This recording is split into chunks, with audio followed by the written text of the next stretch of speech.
याद रखना, युवा केवल भारत में ही नहीं, दुनिया के अंदर भी जहां इस युवा ऊर्जा का सम्मान हुआ है, सही दिशा मिली, उसने अपनी प्रतिभा का लोहा मनवाने में कोई कोताही नहीं बरती। आज यहां पर हम लोग भले ही दिव्यांग जन के लिए कार्य करने वाली एक संस्था के को फाउंडर को यहां पे सम्मान किया जा रहा है, लेकिन दुनिया के अंदर दृष्टिबाधितों की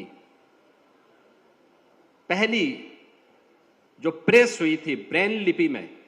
वह उसके जो लुइस ब्रेल थे, उन्होंने मात्र 15 वर्ष की अवस्था में ब्रेन लिपि का आविष्कार किया था, मात्र 15 वर्ष की आयु में। आइंस्टीन के बारे में कहा जाता है कि 16 वर्ष की अवस्था में ही उन्होंने सापेक्षता के सिद्धांत की पुष्टि की थी,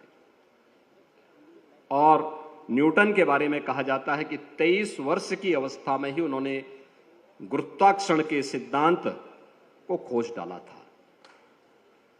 यह है युवा शक्ति। वह चाहे तो जहां चाहा वहां रहा, और मुझे लगता है कि अखिल भारतीय विद्यार्थी परिषद उसका एक सशक्त प्लेटफॉर्म बन सकता है, बना है और बन सकता, और मजबूती के साथ बन सकता है। लेकिन इसके लिए हमें प्रयास करने पड़ेंगे। इसके लिए हमें समय के सापेक्ष अपने आप को तैयार करना पड़ेगा, और वह है कि जब आप अखिल भारतीय विद्यार्थी परिषद की बात करते हैं तो पहले युवा ऊर्जा आ गई, युवाओं का संगठन भी है, लेकिन आपने अपना स्लोगन भी दिया है, ज्ञानशील एकता।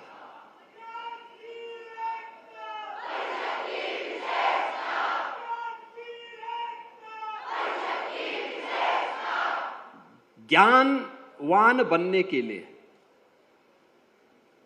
मुझे लगता है कि भारत से बड़ा, इससे बड़ा आग्रही कोई दूसरा नहीं रहा होगा दुनिया में। श्रीमद् भगवद गीता ने तो इसके बारे में कहा है कि नहीं ज्ञानेन सदृश्यम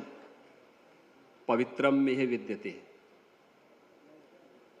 यानी ज्ञान की परंपरा से पवित्र भारतीय मनीषा ने किसी अन्य कार्य को नहीं माना, और यही कारण रहा है